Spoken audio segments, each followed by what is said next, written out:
Muy buenas noches, un placer estar con ustedes. Hoy día les traigo un tema que quisiera que lo mediten, y lo mediten bien, porque los puede ayudar en todas las áreas de su vida. Y generalmente nosotros nos enfocamos, cuando leemos la Biblia, en lo que es religión. Religión es religar, cosas que puedo hacer para poder llegar realmente a la presencia de Dios. Es bien claro eso, lo que generalmente hacemos. Pero si no hacemos algo o hacemos algo malo, creemos que realmente eso va a causar que nos separemos de Dios o algo por el estilo. Y más nos concentramos en hacer lo malo, en hacer algún pecado. Es más, he preguntado a algunos cómo está tu relación con Dios, y siempre me dicen, bueno, yo no le hago daño a nadie, ni tengo pleito con nadie, ni nada por el estilo. Y lo que quería que hoy día mediten es la importancia del hacer. Es más, puedo decirles que todo está en el hacer. Muchos interpretan que por gracia sois salvos, y esto no es por obras, que no se puede hacer nada realmente, pero realmente es cierto en que por gracia sois salvos y no es por obras, porque Jesús ha hecho el trabajo. El problema no es eso, sino el problema es que Jesús vino para que tú tuvieras vida y vida en abundancia, y tú gozaras realmente de la obra que Él puede hacer en ti, ¿no? Hacerte libre, hacerte una persona completa, hacerte una persona con sabiduría. Pero muchas veces no lo podemos obtener, y es porque nos concentramos en el no hacer algo malo, no hacer. Y el secreto y el poder de todo eso está en el hacer. Y es más, yo pienso que según lo que dice la Biblia, y hoy día lo voy a compartir contigo, que el mayor problema es no hacer que hacer. Santiago lo dijo de esta manera: y el que sabe hacer lo bueno y no lo hace, le es pecado. O sea, si tú sabes hacer algo que está bien, él pone el ejemplo, si alguien tiene hambre y tú no le das de comer, algo por el estilo.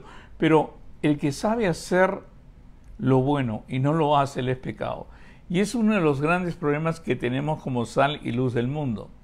Es que tratamos de evitar de hacer algo malo y nos olvidamos de hacer lo bueno. Y dice, al que sabe hacer lo bueno y no lo hace, le es pecado. No solamente aparece el hacer en el mensaje de Santiago, sino el Señor Jesús aclara, pone algo muy claro y dice, no todo el que me dice, Señor, Señor, entrará en el reino de los cielos, sino el que hace la voluntad de mi Padre. Hacer la voluntad de mi Padre que está en los cielos. O sea, no todo el que me dice, no todo el que me dice Señor, Señor, generalmente te enseñan eso, decir Señor, qué sé yo, en la alabanza, todo. No todo el que me dice Señor, Señor, entrará en el reino de los cielos, sino el que hace la voluntad de mis padres. Muchas veces nos vemos en una vida en que continuamente llamamos al Señor, clamamos al Señor, pero no vemos ningún efecto en nuestras vidas. Y lo que pasa es que falta el hacer. Y el hacer es muy importante, sí, sino el que hace la voluntad de mi Padre que está en los cielos. Y después en el mismo capítulo Él repite algo con respecto a nuestros hogares, a nuestras casas. Y dice, cualquiera pues que me oye estas palabras y las hace, le compararé a un hombre prudente que edificó su casa sobre la roca. Para mí el hacer ha sido muy útil en mi vida, entender lo que es hacer y el poder de que significa el hacer todo lo que oímos de nuestro Señor y aprendemos de su palabra. Una de las cosas que aprendí es con Colosenses capítulo 3, donde en Colosenses hay dos versículos importantes que afectaron mi vida bastante en el sentido positivo. Es el 17 y 23, y tiene que ver con los hospitales que he trabajado, en los trabajos menores que he trabajado, en los diseños que he hecho. Tiene que ver y traer frutos que son sorprendentes, pero es el principio que aprendí acá. ¿Cuál es el principio? Me podían contratar a mí y tal vez el trabajo no era tan agradable, pero no lo hacía por el trabajo en sí. Cuando me contrataron para un hospital, no hacía el trabajo en sí para el hospital, sino hacía el trabajo para alguien más, que es para Dios. O sea, lo hacía a perfección, lo hacía lo mejor que podía. Eso significa hacerlo para Dios. Y todo lo que hacéis, dice Colosenses 3:17, todo lo que hacéis, sea de palabra o hecho, hacedlo todo en el nombre del Señor, dando gracias a Dios Padre por medio de Él. Ahora, ¿es importante esto? Sí, es importantísimo el poder entender esto. Significa que tú trabajas para Dios. No estás trabajando para la compañía que te contrató. No estás trabajando para tu empresa que quieres salir adelante, realmente. Estás trabajando para Dios. Y todo lo que hace. Y eso también está en la casa. A mí me gusta lavar platos. Le digo con toda honestidad que tengo un lavador de platos. Y cuando lavo el plato, lo tengo que hacer a la perfección. Me gusta doblar ropa y lavar la ropa. Y cuando lo hago a la perfección. Porque todo lo que hago es como una alabanza a Dios. Todo lo hago para la gloria de Dios. Y lo he aprendido y lo he transmitido a trabajos. Incluso ahora que estoy hablando y que me preparo para hablar, todo lo hago y lo sintetizo y lo vuelvo a estudiar para que usted lo pueda entender y en 20 minutos poder exponer algo que usted lo pueda poner en práctica. Porque todo lo que hago, lo hago de corazón. Es como lo dice el Señor cuando inspira al apóstol Pablo en Colosenses 3:23 y dice, y todo lo que hagáis, hacedlo de corazón, como para el Señor y no para los hombres. No es tanto que, si bien pienso en las personas que voy a ayudar, a veces como doctor cuando veo pacientes, pero todo lo que hago realmente lo hago para el Señor y pongo el máximo esfuerzo.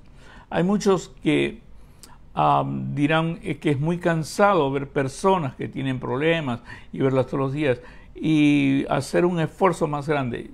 Haciendo caso a este versículo, a la palabra de Dios, he creado procesos, he creado sistemas para poder ayudar a los pacientes que tengo. Una de las cosas que yo hago al paciente es que me escribo un diario, porque es imposible que en 30, 45 minutos que yo lo veo pueda saber todo lo que está pasando.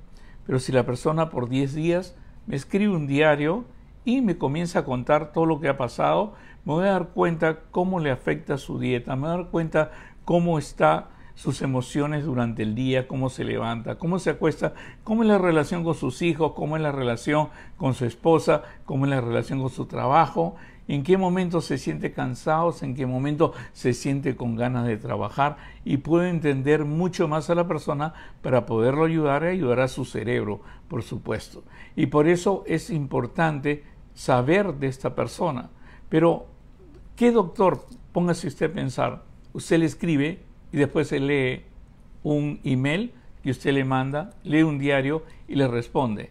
Es demasiado trabajo para poderlo hacer, pero yo te tengo que conocer y tengo que saber, así como el Señor te conoce a ti, yo tengo que conocer y entender lo que está pasando para evitar pues mandarte un tratamiento que realmente no encaja a ti, es un tratamiento que lo saco de un sobre o algo que escribí ya antes y te lo trato de aplicar a ti, porque cada persona es un individuo y cada persona cambia.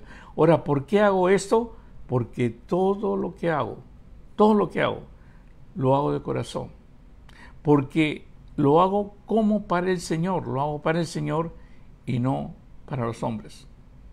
Y eso trae beneficio a las personas que están junto a mí. Ahora, le quiero terminar con esto para que tenga una idea de la importancia del Señor Jesús en cuanto al hacer. Y Dios quiera que tome nota de esta parte bíblica, que es de este pasaje bíblico que está en Mateo 25 del 33 al 46. Es muy importante porque muchos pensamos nosotros de que los que se desviaron y los que cambiaron y los que hicieron y todo, y el Señor Jesús solamente menciona una vez en todos sus mensajes de que Él va a venir claramente. Dice que va a venir y va a poner a la izquierda unas personas y a la derecha unas personas. Y habla y describe claramente que unos van a ir con él y otros van a ser apartados de él. En pocas palabras lo dice así: venid benditos de mi Padre, heredad el reino preparado para vosotros desde la fundación del mundo. Y al otro le dice: apartaos de mí, malditos, al fuego eterno preparado para el diablo y sus ángeles. Usted dirá, caramba, ¿qué habrán hecho los primeros que causan gracia al Señor y qué no habrán hecho o qué habrán hecho los otros que el Señor no los quiere, ni siquiera los quiere ver, y le dice: apartaos de mí, malditos? ¿Qué habrán hecho? ¿Qué habrán cometido? Y ¿sabes qué? Cuando analizas este pasaje es increíble. Lo único y todo se concentra en el hacer. Porque el Señor dice: en cuanto lo hiciste, le dice a los que los invitan. Y a los otros le dice: en cuanto no lo hiciste. O sea, en cuanto lo hiciste y en cuanto no lo hiciste. No sé si me dejo entender, pero empieza con Santiago, que dice: y al que sabe hacer lo bueno y no lo hace, le es pecado. Y nosotros ni siquiera nos cuidamos de eso, porque hasta las instituciones se olvidan de esta parte que el Señor Jesucristo habló y dijo. Ahora, déjame decirte la seriedad. El Señor Jesucristo seriamente dice esto: venid benditos de mi Padre, heredad el reino. Es la única parte en que dice claramente de unas personas que van a heredar el reino. Es cierto que al ladrón le dijo: hoy día estarás en el reino conmigo. Pero es bien claro que le dice a esas personas que viene y dice: venid benditos mis padres, heredad el reino preparado para vosotros de la fundación del mundo. Y a los otros le dice: apartaos de mí, malditos, al fuego eterno preparado por el diablo y sus ángeles. Y eso es difícil a veces de entender. Casi no lo vas a encontrar ni lo vas a enseñar. Ahora, ¿por qué realmente? ¿Qué no habían hecho esas personas? Y le dice: porque tuve hambre y no me diste de comer. Tuve sed y no me diste de beber. Fui forastero y no me recogiste. Estuve desnudo y no me cubriste. Enfermo y en la cárcel y no me visitasteis. Entonces también ellos le respondieron diciendo: Señor, ¿cuándo te vimos hambriento, sediento, forastero, desnudo, enfermo o en la cárcel y no te servimos? Entonces le responderá diciendo: de cierto os digo que en cuanto no lo hicisteis a uno de estos más pequeños, tampoco a mí me lo hicisteis.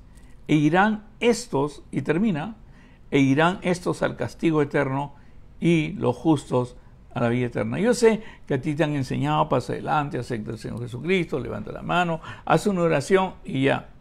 Pero esto es bien difícil a veces de aplicarlo con esa pequeña oración, porque de ahí nomás se resume tu vida cristiana a ir de domingo a domingo a una iglesia y tal vez escuchar un sermón. Pero es mucho más.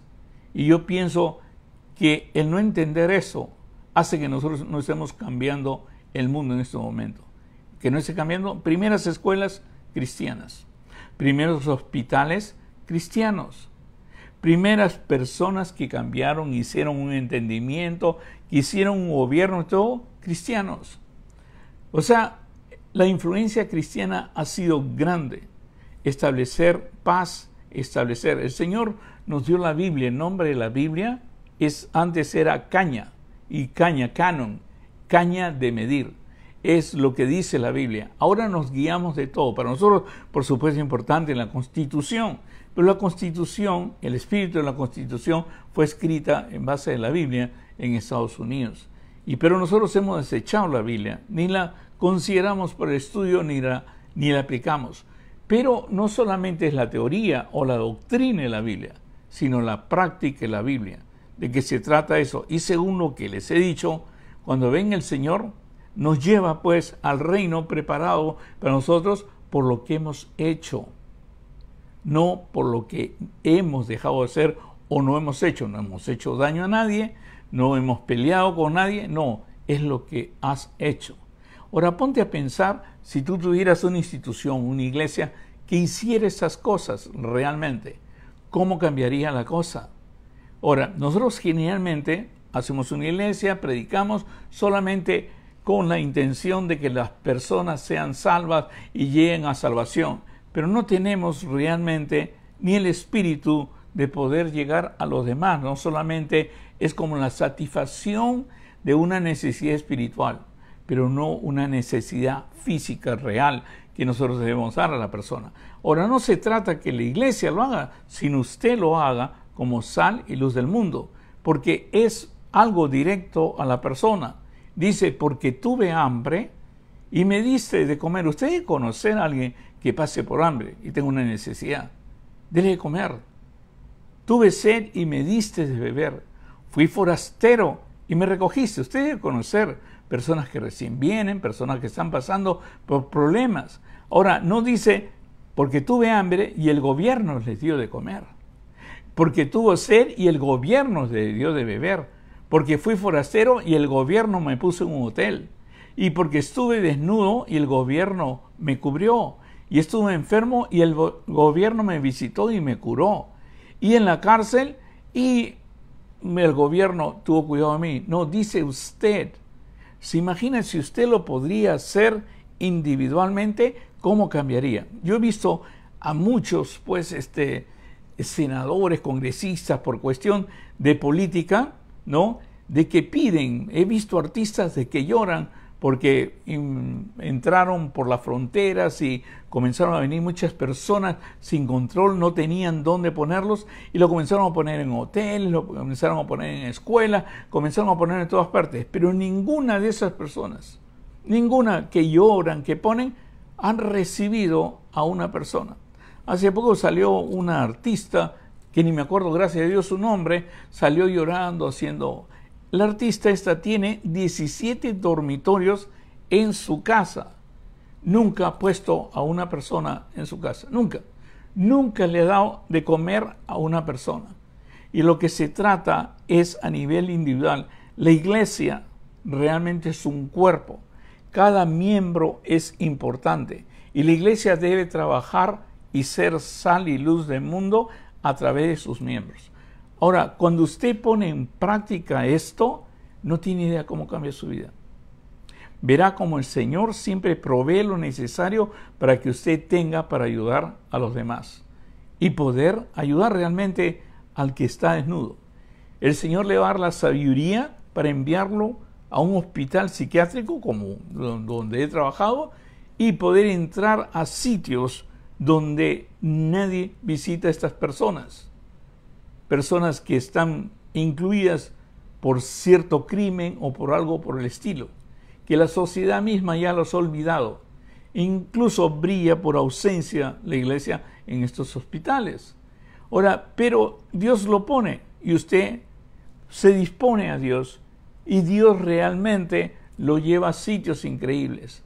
Y llegará el momento en que Dios lo mire y le dice, venid benditos de mi Padre, heredad del reino preparado por vosotros de la fundación, porque cada paciente que tuviste, lo hiciste a mí. Cada persona que tú le llevaste algo en el hospital, lo hiciste para mí. Cada vez que me cubriste, cada vez que me visitaste, cada vez que me llamaste y cuando estuve enfermo, lo hiciste para mí. ¿Te imaginas si fuéramos una iglesia de 5 personas? ¿Cómo cambiaríamos toda una ciudad si esos 5 pudieran aplicar esto? Y no estuvieran preocupados solamente si son salvos o no salvos, o si no van al infierno o van al infierno. Es un hecho que todo en la obra de Dios está en el hacer. Y es un hecho que es cierto que por gracia eres salvo, porque el Señor hizo un plan. Pero Dios pone el querer como ¿qué? Como el hacer. Y el secreto está en el hacer. Fue el mismo Dios que dijo, y todo lo que hacéis sea de palabra o de hecho, inspirando a Pablo, hacerlo en el nombre del Señor. Fue el mismo Dios que dijo, no todo el que me dice Señor, Señor, entrará en el reino de los cielos, sino el que hace la voluntad de mi Padre, que esté en los cielos. Dios quiera que me pueda entender. Tenemos iglesias ahora que realmente entretienen. Y vemos que los ministerios principales son como traerte a ti a la iglesia, como puedes dar tu donación en la iglesia y cómo quedarte en la iglesia. Pero nos centramos solamente en las personas que van, pero nos olvidamos de las personas que piden dinero o que piden algo de comer debajo del puente, o de la persona que está en el hospital y nadie lo visita, o del enfermo que realmente necesita ser cubierto, o del forastero que no tiene dirección, pero necesita ayuda realmente. ¿Cuánto cambiaríamos? ¿Cuánto cambiaríamos si volviéramos a ser la iglesia de nuestro Señor Jesucristo? ¿Y quién es la iglesia de nuestro Señor Jesucristo? El que cree en el Señor Jesucristo. ¿Y qué es lo que cree en el Señor Jesucristo? Lo que dice, no todo el que me dice Señor, Señor entrará en el reino del cielo, sino el que hace la voluntad de mi Padre. Y todo lo que hacéis sea de palabra, de hecho, hacerlo todo en el nombre del Señor. Y al que sabe hacer lo bueno y no le hace, le es pecado. Venid, benditos de mi Padre. Quisieras escuchar eso. Venid, bendito mi Padre, heredad el reino preparado para vosotros en la fundación del mundo, porque tuve hambre y me diste de comer, tuve sed y me diste de beber, fui forastero y me recogiste, estuve desnudo y me cubriste, enfermo y me visitaste, en la cárcel y viniste a mí. Entonces los justos responderán diciendo, Señor, ¿cuándo te vimos hambriento, o te sustentamos, o sediento, y te dimos de beber? Y cuando te vimos forastero, y te recogimos, o desnudo, y te cubrimos. O cuando te vimos enfermo, o en la cárcel, y vinimos a ti. Respondiendo el rey, respondiendo Jesús, dirá, de cierto os digo que en cuanto lo hiciste a uno de estos mis hermanos más pequeños, a mí me lo hiciste. Y no dice acá el gobierno lo hizo, no dice los misioneros lo hicieron, no dice la iglesia como institución lo hizo, no, es tú. Dice, venid, bendito sea el Padre, tú como persona. Tú eres sal y luz del mundo. Y tú tienes no solamente esa bendición de poder bendecir a otros, sino cuando lo comienzas a hacer, verás y serás consciente de la presencia de Dios en tu vida todos los días. Oremos. Señor, te doy gracias por tu amor y tu misericordia. Te doy gracias Señor, por abrirnos los ojos, abrirnos la mente. Y Padre, permite que esto sea una realidad en nuestra vida, que estos versículos que hemos leído sean una realidad, en que ayudamos, en que